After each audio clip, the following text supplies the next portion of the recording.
What is going on, Movie Meals? Movie Meals! Many of you know I'm a big Miami Heat guy. Big fan of the Miami Heat. I'm struggling today. So I'm real sad, guys. If you know, you know. Don't make fun of me. I'm in real pain here. It's from what's the comedy show on Netflix? I Think You Should Leave. It's a joke from there. I thought it worked in this situation, but I do feel bad for you though when you told me. That really sucks. I'm pulling for you guys though. Thank you, Movie Meal patrons. Thanks, Kyle. Kyle's You're one of welcome. them. Thanks to Movie Meal patrons, Kimberly and Karen. We'll get some merch. I'll link down in the description. We're here to talk about stuff. Kyle, take it away. What are we talking about first today?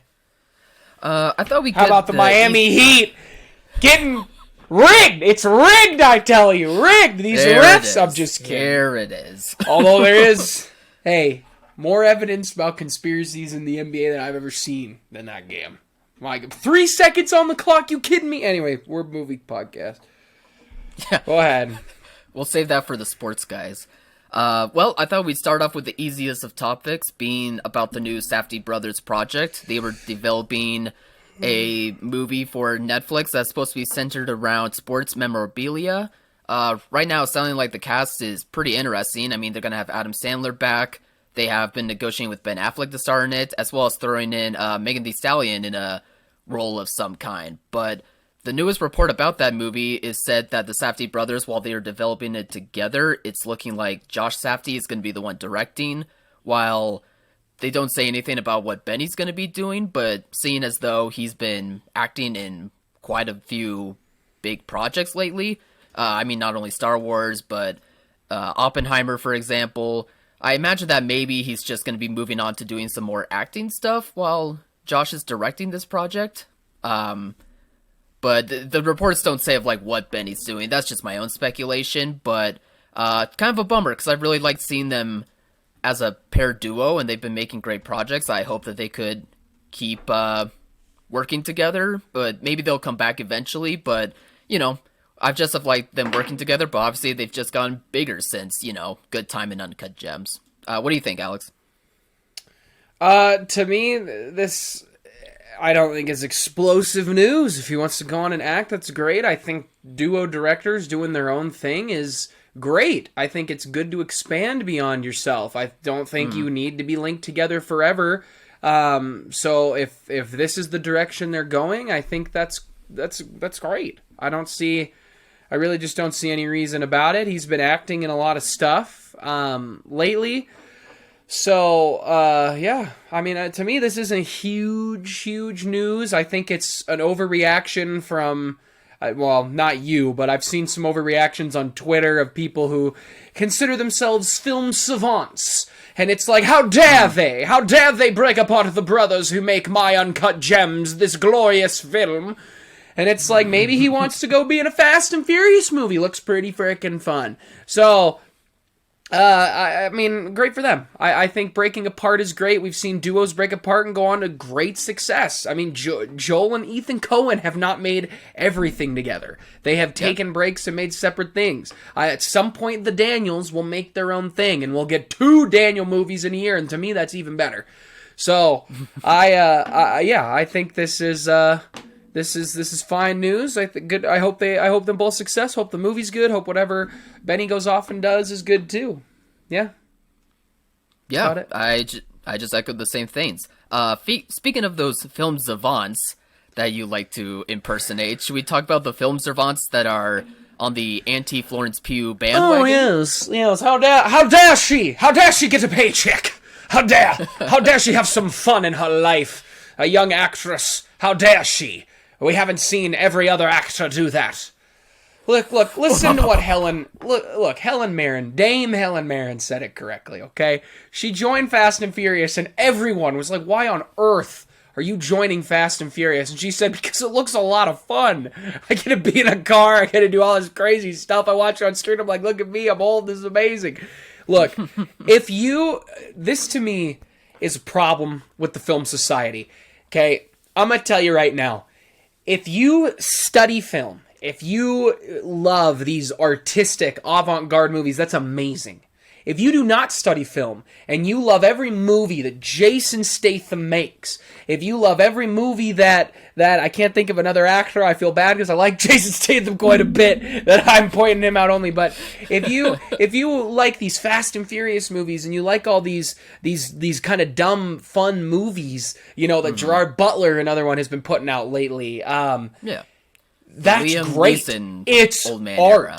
It's art. Yeah. There's no right or wrong way to make art. There are rules to film that are broken all the time. And if they're broken in the avant-garde way, everyone says this is a new, incredible piece of cinema. They've broken all the rules and the boundaries, and they break it in a bad movie, and it's, oh my god, how are these guys making movies at all? They clearly didn't study film, blah, blah. And it's like, that's just not true. It's art.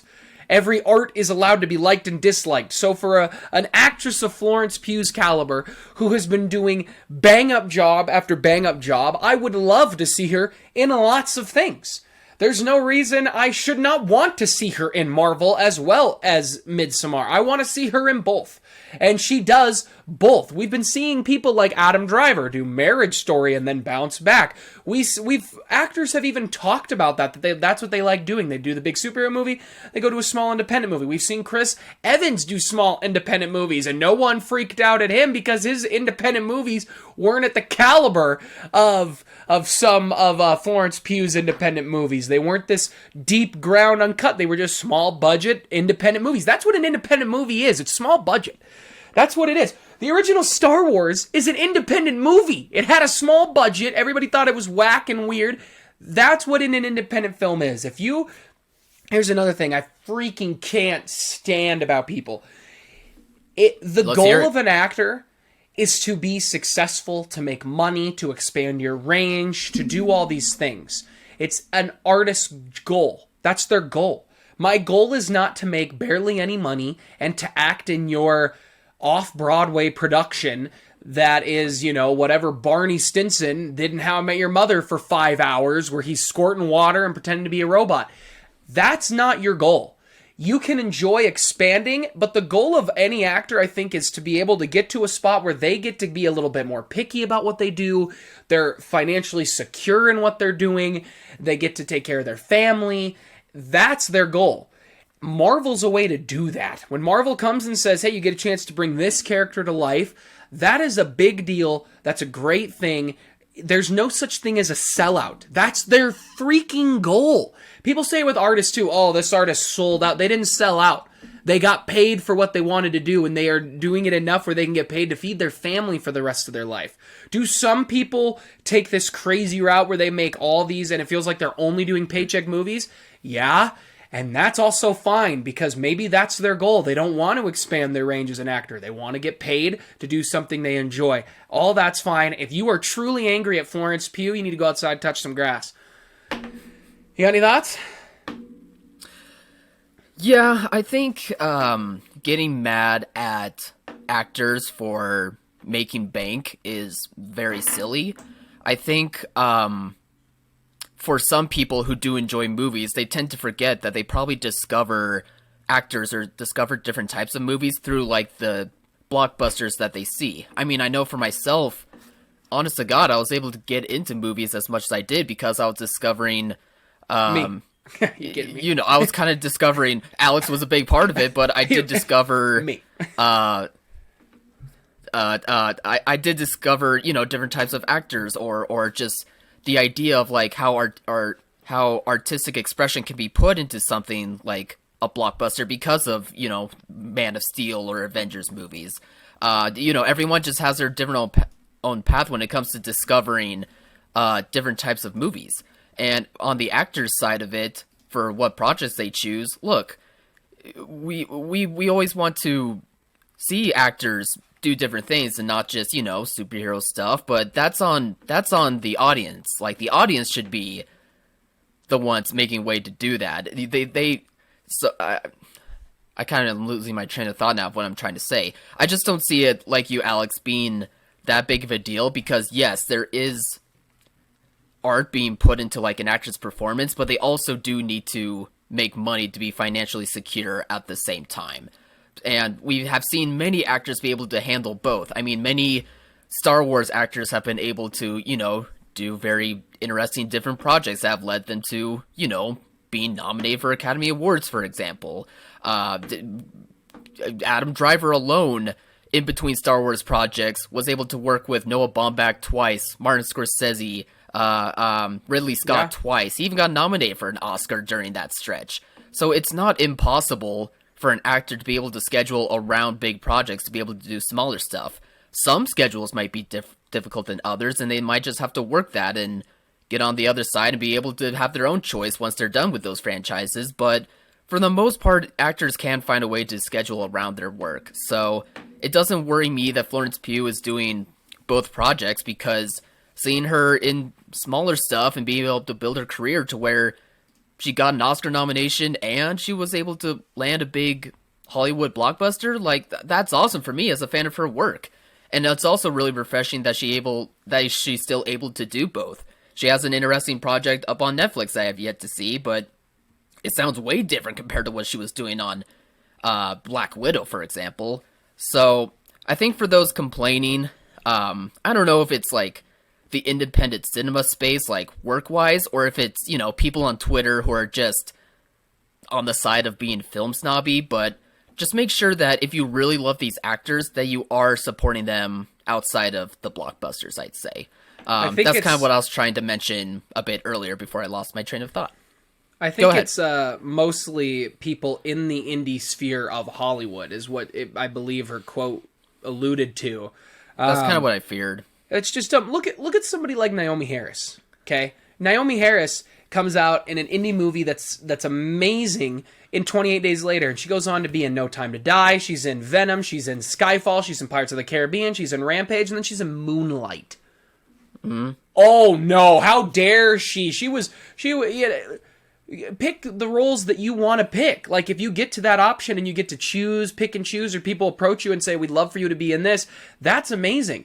She's an incredible actress. She does tons of indie work. To be honest, I have a feeling there's a little bit of sexism involved in this, because I don't hear people shouting to the heavens that Tom Holland should take a break from Spider-Man to be in an indie movie.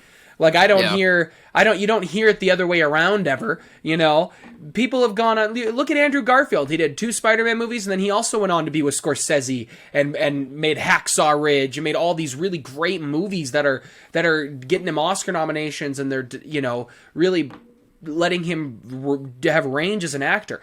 Every actor is going to go about it different. If you think that way, you're an idiot. If you think that way, honestly, about any art, I think you're an idiot. So, all right, we can move on, unless you got any other thoughts. I guess real quick, when it comes to how to think about movies, I kind of think of it, because I'm a graphic designer, I view it in the same way as graphic design. Like, graphic design does use artistic elements, but it's used on the side of business, not so much on the side of artistic expression. So when you think about movies, I think of, like, the blockbusters or some mid-budget type things as the art of, like, similar to graphic design, to where, yes, you are putting your own artistic personality or your own artistic style, but you're using it for business purposes, whereas you can go off and do, art on your own time, to where you can have such creative expression, such as the independent cinema scene, but there's plenty of room for both, because, yes, one's to make money, and yes, one maybe not as much, but you know what I mean? Like, there is just room for that way you are using artistic elements, it's just for different types of purposes. So, I got another point when you're done. I view... Yeah, I would just say, look at it when it comes to, all these actors choosing roles for different reasons. I just view it in that spectrum, so maybe that's a good way to help out with other people in that regard. That's just how I view it, too. I got one more point, because I know we're going to talk about Pedro Pascal's comments on the Actors Roundtable, but when you watch those roundtables, or you watch Vanity or Variety, and they have their actors on actors or anything like that, and they talk to actors who, like, went really, really deep into certain roles, or, like, really powerful, usually indie roles, they almost always say the same thing. What are you going to do next? And they always go, I want to do a play. Like, most actors will say the same thing. That's where the actor's medium is on stage. It's not on cinema.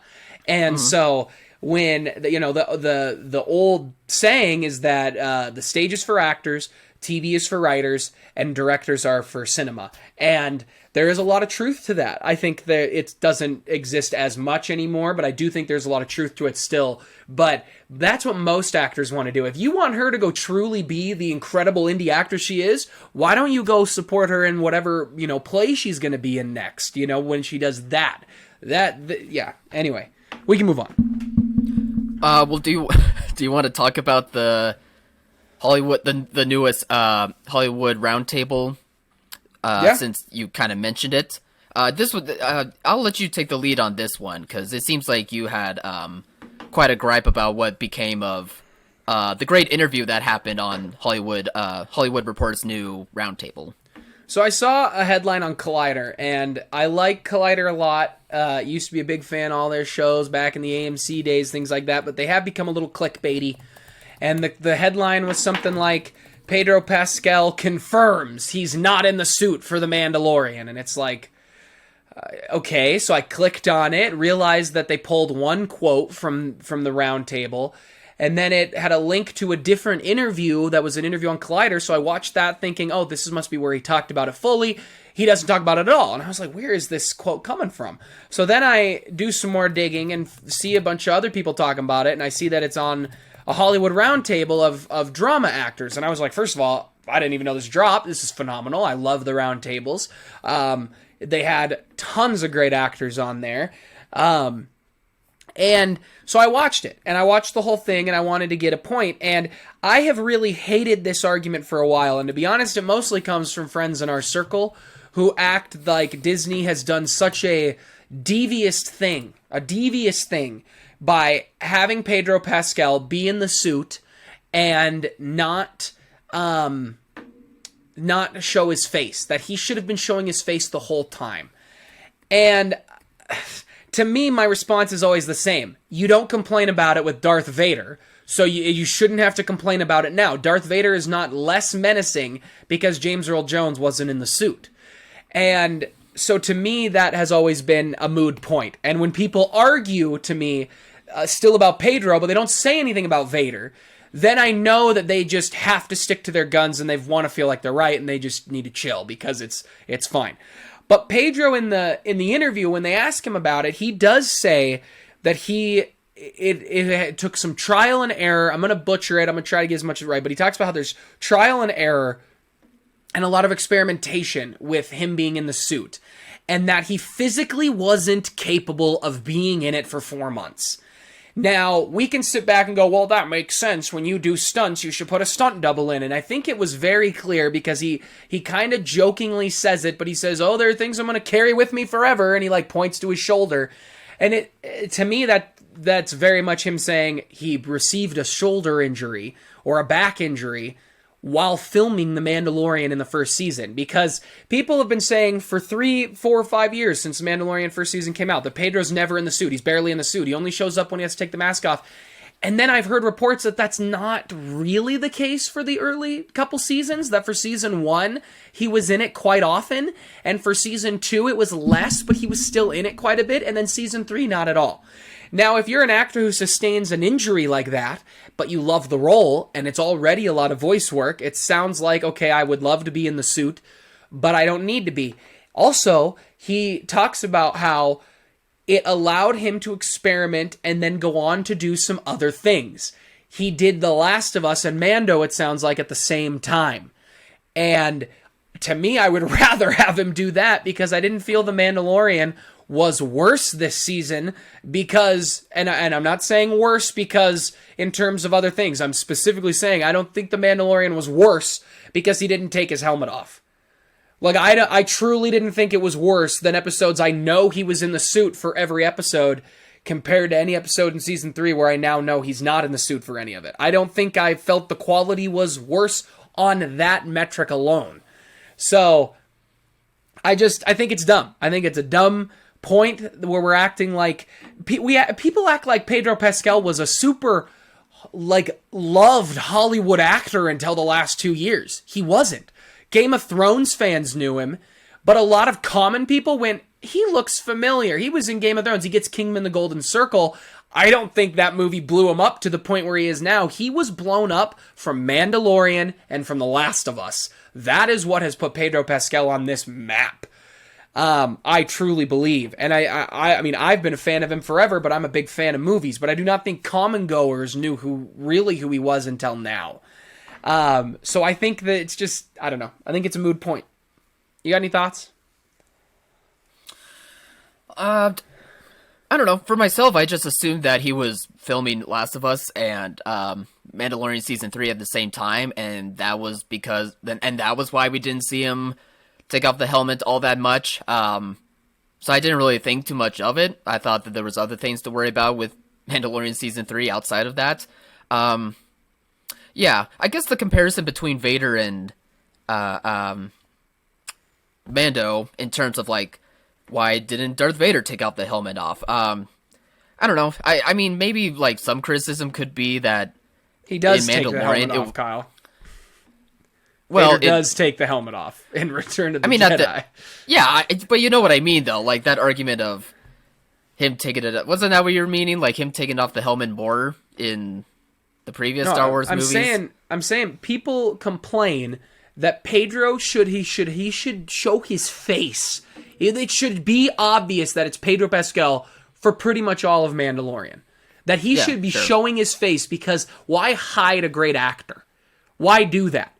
It takes away from how the Mandalorian could be. And it's an idiotic argument because when you watch episode 4 and Vader never takes the helmet off, it's a completely different actor doing the voice. And it's extremely menacing, and there's a reason Star Wars blew up to the way it was, and Darth Vader was a huge part of that. He's arguably the greatest villain on cinema ever.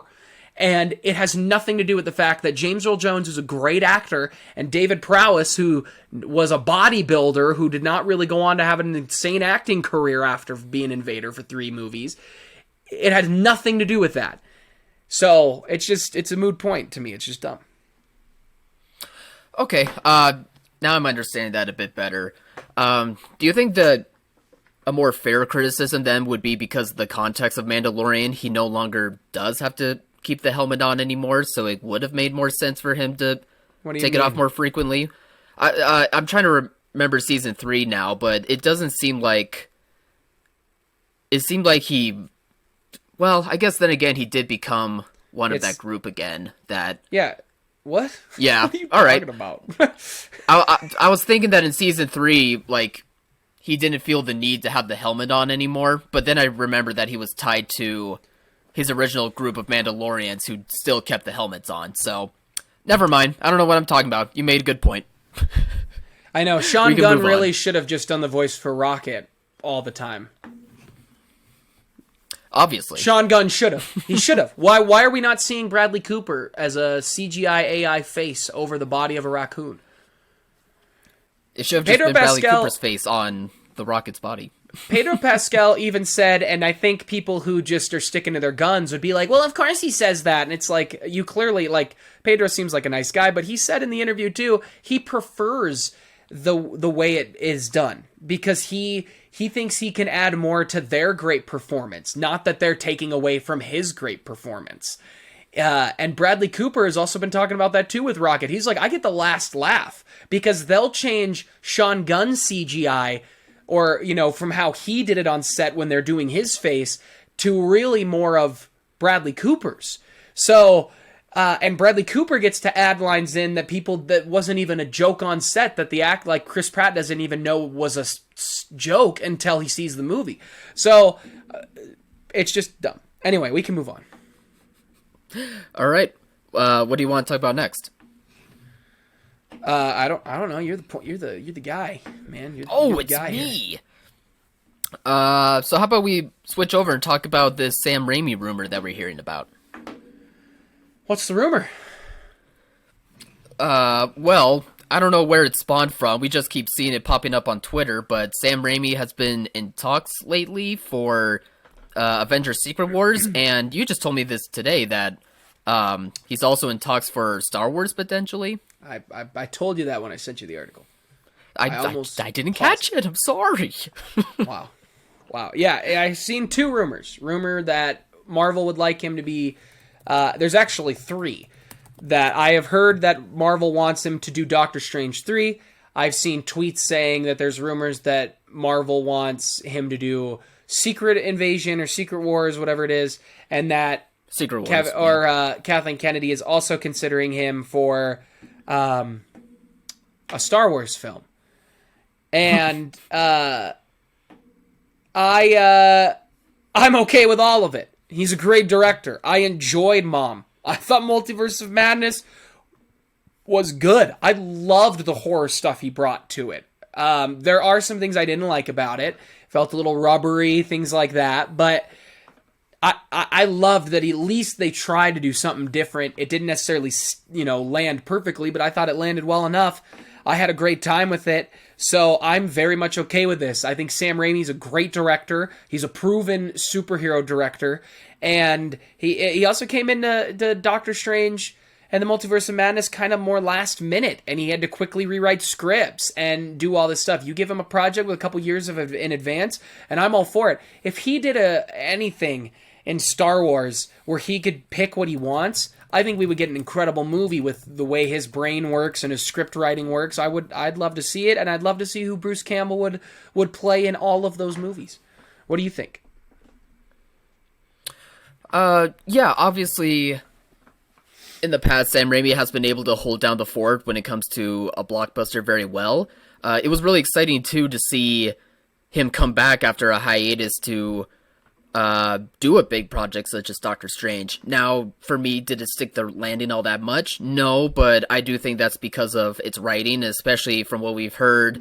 There was a lot of rewriting that had to be done for that project in order to make it work, and Sam Raimi, being the talented director that he is, I think he was able to do a really good job at, putting glue on everything as best he can to make it a cohesive and entertaining movie otherwise. I really liked his visual style for many years, and I think it really did wonders for Doctor Strange in making it just visually different, but also really cool for the character's power set.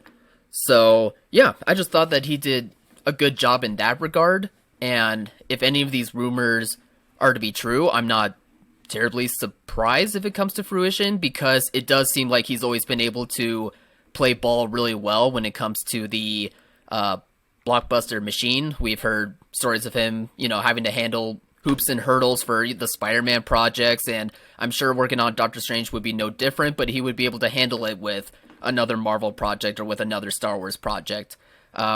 It makes me mad because Star Wars announces directors doing certain projects, and then, of course, we hear a rumor again that he's... I know, but you know what I mean. Like, it's another one of those situations where it's like, but we just got word that we got these directors already, and, it's just that circle that we always laugh about when it comes to Star Wars. Well, there's also a writer's strike going on. Very good director. There's a writer's strike going on. That's true. So they're probably saying, hey, let's pay the price on Sam Raimi, who will write and direct both. But look, if Sam Raimi is in this camp that I would toss a Guillermo del Toro in, that if Star Wars ever approached them and there were any rumors about them doing Star Wars, my hope is Kathy goes, it can't connect to anything. I want it to not connect to anything. Completely new characters. What can you bring? And they would probably bring something phenomenal. Especially in the world of aliens and creatures and monsters. Oh, it'd be amazing. But all right, what else we got on the docket here? Well, speaking of Marvel and writer strikes, we heard reports that Deadpool 3 has just started production, but because Ryan Reynolds is part of the Writers Guild, he is not going to be able to do any ad-libbing. Otherwise, it's going to be a ding when it comes to like the rules and regulations when it comes to the writer's strike being in progress. So does this make me nervous when it comes to Deadpool 3? Because a lot of it does work well because of his sense of humor and his ad-libbing. Yes, but I also wouldn't be shocked if they keep that aspect of the process like hush-hush. It wouldn't shock me if they still, did a little bit of ad-libbing, but it just didn't come out. And they kept it really hidden. But I hope that this doesn't harm Deadpool 3 becoming really good, because I hope that all 3 of these movies end up being really good, but Just an unfortunate hurdle to have to deal with when it comes to, everything surrounding the writer's strike. And it's probably making projects such as Deadpool 3 harder to do as a result. Yeah, I think, look, there's no confirmation of how much Deadpool 1 and 2 is truly improvised. Obviously, the actors come out usually and they're like, oh, this was improvised on set. But I do think there is some fans, I think it's just kind of in the zeitgeist out there that fans are like, 75% of Deadpool is just the incredible ability of Ryan Reynolds. And it's like, I mean, Ryan's extremely funny, but I doubt 75% of the movie is Ryan improvising everything. Like, you hear Seth Rogen talk all the time, like, one of this iconic 20-minute scenes, like that couch scene. I can't remember which movie it is. Is it Pineapple Express? No, it's the one with... I can't remember which movie it is, but it's the one with Paul Rudd, one of the many with Seth Rogen and Paul Rudd, where they're playing video games and they're doing the "you're so gay" jokes back and forth to each other. And that's like a 10-minute scene. They talk about how that's completely ad-lib. Like, they completely improvise that. But that's, when you look at the whole movie... Virgin? Yeah. It might have been, yeah. Yeah, but when you look at that, you don't go, well, that's 75%. That's not even close 75% of the movie. So, is he not allowed to improvise? Sure. Is that a huge constraint on the movie? I don't think so, and I doubt Ryan thinks so. And hey, if the writer's strike suddenly ends, which it won't, which is stupid, but if it suddenly ends, then Ryan will, at the end of production, be like, I'll personally pay for 5 more weeks. Let me redo these scenes. Like, I'm not too worried about it personally. So, yeah. That's a good point. We just don't know how long this writer's strike's going to last. Hopefully it, ends tomorrow. Yeah. Today, pay your writers. Let's have it ended today. Hey, pay your writers. Absolutely. And to all those college kids who booed Zazzy Boy, the Mac CEO, you guys are the true MVPs. Pay your writers. That was dope. Yell at him every time you can. Are you kidding me? I love it. I love it. All right, done, what guys. else we got? That was awesome. All right, we're going to keep on the Marvel train and talk about this report that Marvel Studios loved Jonathan Majors so much when they saw what he did in Loki Season 1 that they decided to rework their phase so that way it leans towards being more focused on Kane and probably having the setup be Kane the Conqueror, Kane Dynasty. I think that was the next Marvel movie, or Avengers movie, excuse me. So yeah, hearing that while we're in the midst of, all the unfortunate behind the scenes stuff going on with Jonathan Majors, what do you make of that, Alex? Yeah, when the stuff came out about Jonathan Majors, my first reaction is always the same. It's, let's wait and hear more information. And then a bunch of information came out that it sounded like he was very much innocent in this situation. And then I was like, okay, there you go. We waited for more information. And then more information came out and it sounds like he's not very innocent in this situation. And so that's why I like to wait. I'll sit there and defend my point with the information I have, but there, always allow for more information. I think Jonathan Majors is a great actor. It's a real harsh, or not harsh, but it's like a real bummer that all these people you don't actually know turn out to be these kind of wackos. But I have seen a lot of people say that if Marvel does drop him, it's stupid because apparently Josh Brolin had allegations of hitting his wife at the time in the mid-2000s. I never knew that until I heard about that. And so, I mean, look, everybody's going to take this kind of situation on their own. People are furious that The Flash is getting so much positive love and all this with Ezra Miller, and then Jonathan Majors, is rumored to be being dropped by Marvel, which is all rumors from wackos who just are talking out of their butt. But for them changing all their plans, yeah, he was amazing in Loki. If they said, you know what, let's do the opposite of what we did. Let's not just keep teasing our big bad for 10 years. Let's actually make him a focal point where they keep losing to him. That would be very interesting. I mean, spoiler for Ant-Man and Lost Quantumanium, but they lose to him. They barely escape. They run away because they can't actually beat him. And so I think that's a good strategy.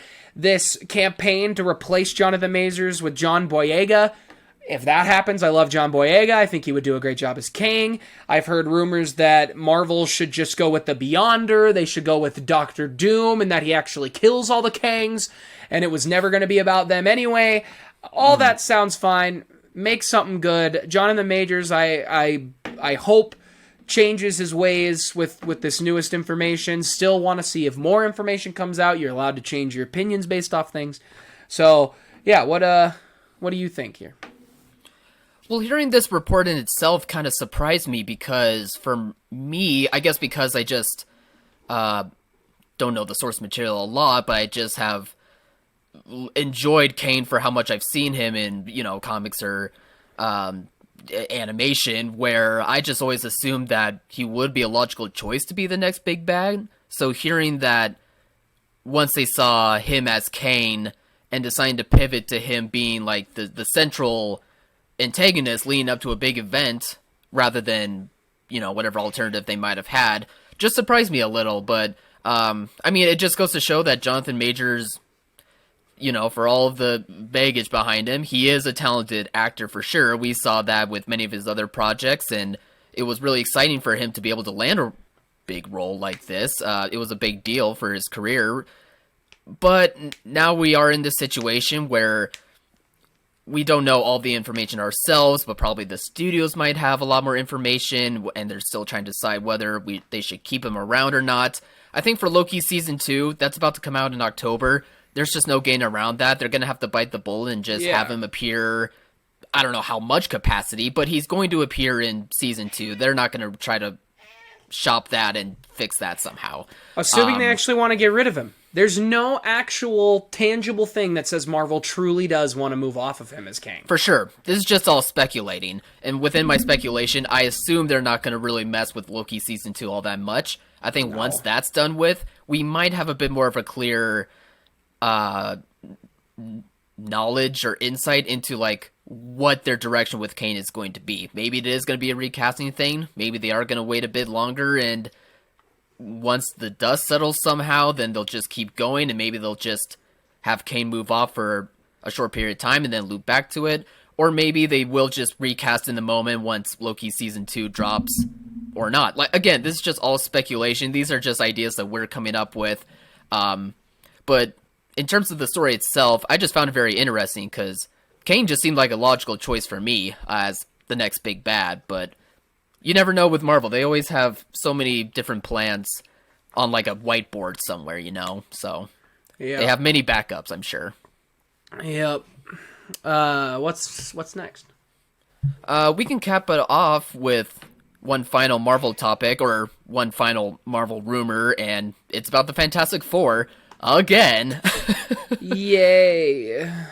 But it's not too much of like new rumors, but it just seems like the rumors keep cementing that the lead four is going to be Adam Driver, Margot Robbie, Paul Mescal, and Daveed Diggs. As in that order: Mr. Fantastic, Invisible Woman, Human Torch, and The Thing. And maybe there is truth to the rumors. I just personally am not gonna buy into them until a source really confirms it, like a legitimate source confirms it. But this casting, while I wouldn't be upset by it, one, it just doesn't capture my interest all that much. They're talented actors for sure, but unlike past castings, I just don't get a very big vibe off of them. I'm just gonna probably wait, if it is true, to see the movie for myself and see whether they fit the roles or not. And they're all, again, talented. I'm sure they're gonna do great. But the second aspect is that it just seems like these rumors are becoming more cemented and not like rotating between different actors, that it almost feels too good to be true. You know what I mean? It always seems like with these rumors and castings, once they make the announcement, it was, whoa, we didn't see this name coming. But here they just seem so matter-of-factly now that I just feel like there's going to be a bait and switch about to happen. But maybe I'm just getting my tinfoil hat on in that regard. Do you have any thoughts, Alex? I had never heard Daveed Diggs until that rumor the other day. I think this is phenomenal casting if this is true. I have never cared until now. I freaking love Daveed Diggs. He is phenomenal. Obviously, I love him from Hamilton. Sidebar, stop the hate with Lin-Manuel Miranda. I'm over it. You can't ever make anything Is there good. hate now? Oh my god, they've turned on him completely. Completely. Wow. He has one Surprising. very Hamilton song in Little Mermaid, and everybody's like, can we just, this is so bad, he's never been good. He literally made him arguably the greatest musical of all time. Calm back down. You wear, hey, heavy lies the head that wears the crown, my friend. Daveed Diggs is phenomenal talent. He would be a great Ben Grimm. The only true bummer is that I wouldn't actually get to see his face, because that's so important to acting. It just is. Show me his face. And we know that'll be a complaint from the same person that complains about Pedro Pascal. Anyway, I think that's great. The rest of the cast sounds good to me. Margot Robbie, how dare she? How dare she want to do 2 big budgets, Harley Quinn and Sue Storm? Are you kidding me? Go to indie. What is wrong with you, Margot Robbie? Go to indie. Go to indie movies, okay? Meanwhile, no one saw Babylon and Amsterdam. Although Amsterdam has David O. Russell, so I get that That's one. That's because they both sucked. And I stick to that. I never even saw Babylon. I'm just playing on that one. Amsterdam, I started, but I couldn't finish it. I was getting so bored. I was getting so bored. It's rough. It's rough, that's for sure. Anyway, so, yeah. I think this casting sounds great. Paul Mescal, too, how dare he leave Indy? I guarantee you no one will complain when he's cast as the Human Torch. Not a one. You won't hear anyone in the indie community ticked that Paul Mescal is suddenly in Marvel. They're all going to be super excited that he got the paycheck, but God forbid Florence Pugh's allowed to. Yeah, I think the casting's great. I can't actually wait to see them on screen. And to be honest, I truly do hope when Fantastic Four does happen, that they have kept it so tight and kept to the chest that it is a completely new set of actors that no one ever thought of, that are just brought into the movie, they're a teaser in a different movie, just because it would make me... Look, I'm okay if that doesn't happen, but I think it would be just so funny to watch the fanboys melt, which they won't. They'll scream and be like, I knew it! No, you didn't, but they'll yell it. To be honest, the fan four-stick cast... I loved that cast. That was a great cast for those 4 roles. It's a bummer the movie just stunk. Anyway, anything else for today? I mean, they did, if this does happen, it's nearly A-list, award-nominated and or winning talent, so I will trust that decision on that. I just don't see each one of them being, the right fit for the roles, but obviously they're talented actors. They could pull it off. Maybe this will be a really cool casting. We'll just have to see if these rumors become true. We're done for the day? No more news? I think so. Yeah, I think so. Everything's checked off the list. Guys, what do you think? Comment below, let us know. I'm going to like, subscribe, and share. And as always, thanks for watching, Mom. See you guys.